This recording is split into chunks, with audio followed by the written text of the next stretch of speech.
Seja bendita a sua fonte. Alegre-se com a esposa da sua juventude. Provérbios 5, verso 18. A importância deste verso aqui, a beleza deste verso. Seja bendita a sua fonte, o seu casamento seja bendito. Alegre-se, porque a gente falou ontem, né? Beba da sua própria cisterna. Não fique olhando para a cisterna do outro, para a grama do vizinho, né? É mais ou menos essa linha. Tem até um livro que diz a grama do vizinho é mais verde. É bem interessante, esse livro fala sobre essa relação. Alegre-se com a esposa da sua juventude. O casamento deveria ser alguma coisa perene, constante, eterna. E nós estamos assim numa sociedade em que isso não é um assunto muito importante. É tipo trocar uma camisa. E se tem filhos, eles vão sofrer. Mas a sociedade aceita bem isso, né? Não, a gente vai orientar, pôr no psicólogo, não há problema, você tem que pensar em você, ok? A gente tem que aprender muita coisa sobre relacionamento, sabe? A Bíblia tem muitos conselhos sobre relacionamento. Nós precisaríamos nos adequar a esses conselhos de Deus. O casamento é uma coisa sagrada. Ele deveria permanecer, ele é exclusivo, é só com aquela pessoa. Ele é para a eternidade e se há filhos, os filhos se espelham nessa relação e vão nos seus casamentos, nos seus relacionamentos, imitar o exemplo que tiveram em casa. Então a palavra é segura. Seja bendita a sua fonte. Alegre-se com a esposa da sua juventude, com o esposo, com a esposa. Que Deus possa abençoar você. Essa é a palavra de Deus, esse é o programa Reavivados pela Palavra. A palavra nos reanima. Por isso que nós insistimos, vamos ler a Bíblia todos os dias. Estamos aqui todos os dias com um capítulo novo. Hoje, o último capítulo de Números, para entrarmos em Deuteronômio.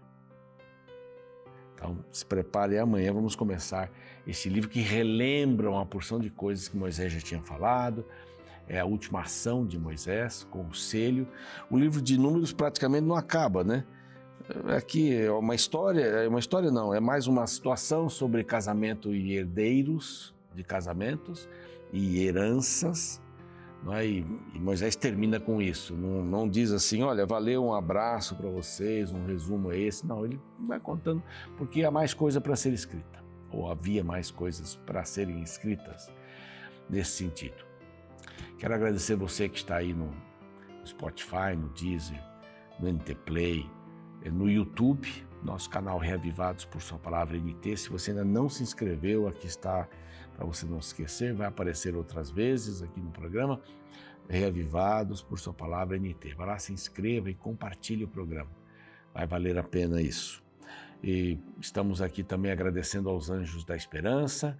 Se você quiser se tornar um Anjo da Esperança, é muito simples, temos um número telefônico aqui, basta ligar para lá para saber como é que funciona isso.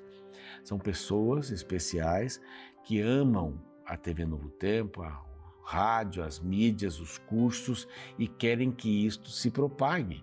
Nosso objetivo é pregar em português e espanhol para todo mundo a respeito do Reino de Deus, tá bom?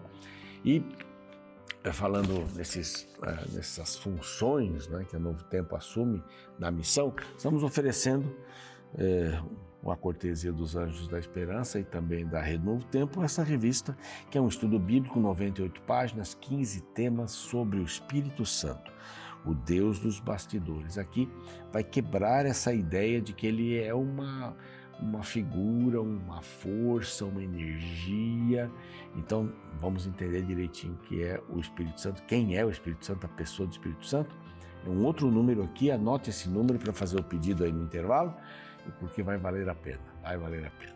Nós vamos para um rápido intervalo aqui, um momento para você conhecer algumas coisas da Rede Novo Tempo. O YouTube não tem esse intervalo e a gente volta já já.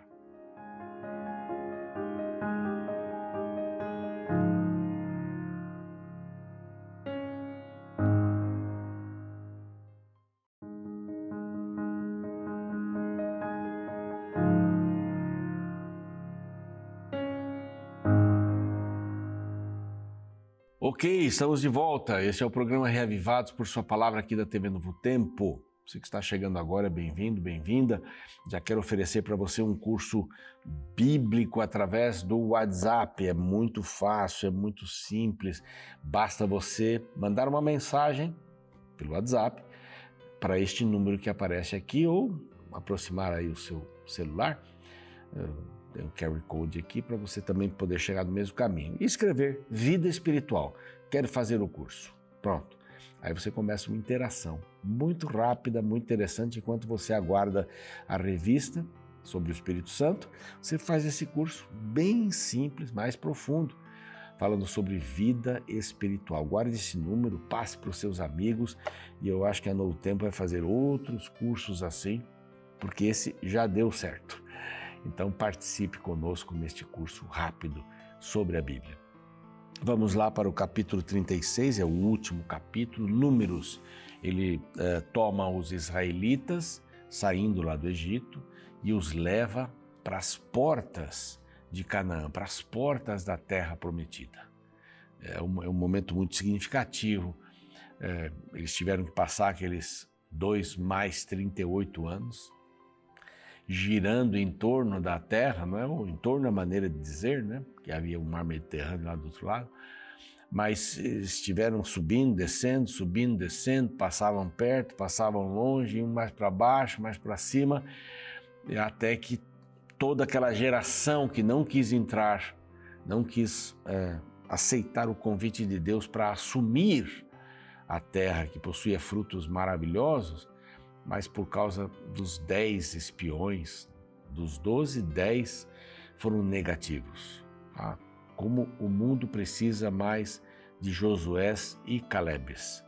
Pessoas positivas, não é a força do pensamento positivo, não, mas pessoas que ouvem a palavra de Deus e cumprem. O Senhor disse que é para ir lá, não, mas está escuro, mas o Senhor disse que é para entrar ali.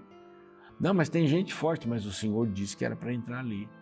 Ele vai dar esta terra como nossa possessão. Ele prometeu isso. A palavra de Deus não muda. Não é? Não muda. Deus não é de mudar. Lembra-se de Balaque e Balaão, aquela conversa toda? Lá, Deus não é homem para que minta. Deus não muda. Deus não muda. Então o povo, a partir dali, começou a dar voltas. Chega o momento de entrar em Canaã. E em vários textos aqui a gente vê, e disse Deus na planície de Moabe, próximo ao Jordão, em frente a Jericó e tal, essas coisas. Jericó, ali vai ser a porta de entrada, ali eles vão entrar. Trabalhando com Jericó, não vou dar nenhum spoiler, mas você sabe que Jericó foi a cidade que caiu, né? Caindo Jericó, as outras cidades iriam tremer, porque aí vem o povo de Deus. Aí vem Israel, o povo de Deus, os filhos de Deus. E Deus é o que ganha a batalha. Essa era a ideia, não é? Quando uma nação vencia a guerra, ali o Deus daquela nação estava vencendo a guerra. Muitas orientações, mais um pouquinho. Muitas orientações, muitas preocupações. Moisés tinha a preocupação de delimitar a área que eles viveriam. Lembra-se de 2,5 tribos, vamos falar da metade dessas tribos aqui, da tribo de Manassés, mas 2,5 tribos, Ruben, Gade e Manassés, uma parte de Manassés, decidiram ficar no lado leste do Jordão, né? Você vê aqui o mar Mediterrâneo, aqui está o Jordão, aquela bolinha em cima, lá embaixo o riozinho correndo, a cidade, a Palestina ali, a terra prometida estava ali, lado oeste do Jordão. No lado leste do Jordão, essas 2,5 tribos disseram, não, nós temos muito gado e aqui é bom para gado. Muito bom para os nossos animais, e vamos ficar por aqui, vamos tirar todo mundo. Aí veio aquela conversa, mas vocês vão ficar aqui, nós vamos ficar brigando lá para... Não, vamos acompanhar vocês. Nós vamos deixar os currais aqui com os nossos animais, as casas para os nossos filhos, vamos atravessar o Jordão e vamos conquistar do lado de vocês. Não era para eles ficarem ali, já estava errado. Eles tinham que atravessar também. Mas Moisés, segundo a orientação de Deus, delimita a área para cada tribo, que estou dando introdução aí para havia várias garotas aqui, filhas de Zelofeade, cujo pai havia morrido, não tinha nenhum filho, eram 5 garotas, e elas perguntaram, mas nós vamos para onde? Nós vamos herdar a herança do nosso pai ou porque somos mulheres? Não. Se não tiver nenhum filho, vai para a filha. Se os pais morrerem. Se não tiver nenhum filho, nenhuma filha, vai para o irmão. Se não tiver nenhum irmão, vai para o parente mais próximo. Então ninguém perdia. A questão da herança era muito importante. Onde nós vamos fincar o nosso pé? Onde nós vamos ter o território que vamos viver e ver os nossos filhos crescendo? O local de habitação sempre foi muito importante para Deus. Então você olha para a cidade hoje, esse aglomerado maluco das grandes cidades. Maluco mesmo. Eu moro no Morumbi, na Vila Andrade, e vou fazer visitas por ali. E é incrível. Às vezes eu olho no Waze, que é o aplicativo que eu uso mais, está lá, 1,5 km. Tempo, 15 minutos. Você imagina isso? É a loucura da cidade. Pessoas morando umas em cima das outras. A de baixo faz barulho e não está nem aí, que a de cima quer dormir.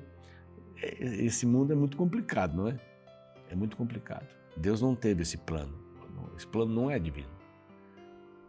As cidades foram se formando, aí tudo bem, a gente tem que pregar na cidade, tem que viver na cidade, não tem jeito. Não é? Mas não foi esse o plano inicial de Deus. Cada um tivesse a sua terra, a terra da família. Era tão importante, nós vimos aqui em Levíticos, que quando uma família entrava em situação financeira ruim, alguma coisa e tal, e tinha que vender a propriedade, a partir dali eles tinham que contar o tempo até chegar a 50 anos. Eram 7 períodos de 7 anos, 49 anos, e no 50º ano essa propriedade voltaria para os seus antigos donos. Ninguém perderia para sempre. Ninguém perderia para sempre. Se alguém tivesse que se vender como escravo, porque não podia mais pagar a dívida, quando chegava nesse período, neste ano do jubileu, as pessoas voltavam livres. Então havia um mecanismo para que dívidas, para que terras voltassem, heranças voltassem para a família. Ninguém deveria ter esta ideia de que eu perdi. Não, Moisés pensou em tudo. Os pobres vão ter o seu lugar, os ricos vão ter o seu lugar, os levitas vão ter o seu lugar, os homicidas que fizeram aquilo não foi maldosamente, então eles têm o seu lugar também. Todo mundo tinha o seu lugar. Essa é a visão de Deus. Todo mundo deveria ter o seu lugar e digno. Aí cada um fazia do seu jeito, né? Amarelo, vermelho, verde, um andar, 2 andares, não sei. Mas cada um faria do seu jeito. Hoje a gente vive num desespero. Um desespero para morar, não? Pagar caro por um pedacinho de concreto. Não foi esse o plano de Deus. E aqui é exatamente isso. O que acontece? Os filhos aí de Gileade, né? Filhos de Maquir, filhos de Manassés, então é esse pessoal, filhos da família de José, então já identifica quem é. Esse pessoal que tinha falado lá atrás, aliás, as meninas tinham falado, né? Mas esse pessoal ficou preocupado. Escuta, são 5 mulheres, elas vão ter a possessão delas, dentro das terras de Manassés, tá? Dessa meia tribo que ficou do lado leste do Jordão. Bom, elas vão se casar, olha que tipo de preocupação. E essa possessão vai fazer parte do marido delas, e se for de outra tribo, como é que alguém de outra tribo vai ter um terreno dentro da nossa tribo? Quer dizer, aí a coisa já começou a ficar bagunçada. Aí então Moisés, né, deu a ordem aos filhos de Israel, ele consultou a Deus seguramente e disse, não, elas devem se casar com pessoas da sua família, para que as terras sempre fiquem dentro da família de Manassés e dentro da família específica dela, daquela tribo. Então está resolvido o assunto. Não é? E elas, no verso aqui 11, diz, pois Macla, Tirza, e eu disse que seriam nomes aqui que você poderia até escolher para filhas, né? Tirza eu sei que tem, Milca também, a Rogla e a Noa. filhas de Zelofeade, se casaram com os filhos dos seus tios paternos. Então, a coisa ficou sempre dentro da família. Moisés termina dizendo assim: são estes os mandamentos, verso 13, os juízos que ordenou o Senhor por intermédio de Moisés aos filhos de Israel nas campinas de Moabe. Isso se repete muito, né? Nas campinas de Moabe, a planície de Moabe, junto ao Jordão, na altura de Jericó. Olha que coisa bacana. Eu pergunto para você, questão de herança, o que vai deixar, o que não vai deixar, terra, Deus se propôs, vai ter terra, vai morar, vai ter moradia, vai ter onde plantar para sobreviver. Então ninguém fica sem nada. Até os pobres que não tinham nada, absolutamente nada, quando a colheita era feita, eles tinham que deixar cair alguma coisa para os pobres. Tinham que deixar cair. A cada 7 anos não deviam tocar na colheita. Aquilo era para a sobrevivência de quem quisesse. Os pobres a gente, como Cristo disse, né, sempre os tereis convosco. Mas eu pergunto aqui, qual é a herança que você vai deixar? Que herança você está deixando para sua família? E eu não me refiro aqui à herança física. Qual a herança que você vai deixar para os seus filhos? Como é que eles vão lembrar de você? Que ensinamentos eles tiveram? Quais os ensinamentos que eles tiveram da sua parte? Como eles lhe viram como cristão, como cristã? Havia uma discussão lá na minha comunidade, que se as crianças deviam ter um culto separado ou não. Eu não sou a favor disso. O culto deve ser junto com os pais. Por quê? Porque as crianças, me disse alguém até assim, mas elas não entendem nada que o senhor está falando lá na frente. Não, mas não é para entender o sermão. Uma criança, quando vai na igreja, é para ver os pais. Para ver os pais vendo o sermão. Para ver os pais cantando. Para ver os pais abrindo a Bíblia e lendo, prestando atenção. Para ver os pais dando oferta. A criança, ela tem que prestar atenção nos pais. Por quê? Porque eles são o modelo da vida delas. Essa é a herança que eles estão deixando. Na hora do almoço, da comida, depois de um culto, numa igreja, aí, seja ela qual for, a conversa deve ser a mais agradável, nunca de críticas, porque elas vão aprender a criticar também. Então você entende? E a pergunta é: qual é a herança que você está deixando? Não estou só falando da igreja, mas nos seus negócios. Como é que seus filhos veem você fazendo um negócio? Você quer sempre ter vantagem? Quer sempre sobressair? Não é? Quer fazer o indivíduo baixar o preço porque você percebeu que ele precisa vender, ele precisa do dinheiro? Você é esperto? É essa a herança ou esperta? É isso que você quer deixar para os seus filhos? Como é que você fala dos inimigos? Como é que você administra uma crise? Como é que você administra o dinheiro? Como é que você come? Como é que você bebe? O que você bebe? O que você come? Essas questões são fundamentais, porque são a herança que estamos deixando para os filhos. Ou para qualquer pessoa que está olhando ao nosso redor. Tá bem? Desafio para você, para mim, para todos nós. Vamos orar? Pai bondoso, estamos terminando o livro de Números. Que essa fique como uma mensagem para a meditação. Qual é a herança que estamos deixando? Não é uma herança financeira? Muitos só pensam nisso. Tenho que deixar para os meus filhos o que eles não tiveram. Não, a gente tem que deixar o exemplo, e o Senhor sabe disso, e nós queremos isso. Ajuda-nos a termos Jesus no coração e sermos Jesus para as pessoas. O Mestre vai ser visto em nossa vida, nos atos, no olhar, nas palavras, nas ações. Que essa seja uma grande realidade, em nome de Jesus. Amém. Bom, fico por aqui, você segue o programa e amanhã vamos começar Deuteronômio, não perca por nada, hein? Até lá!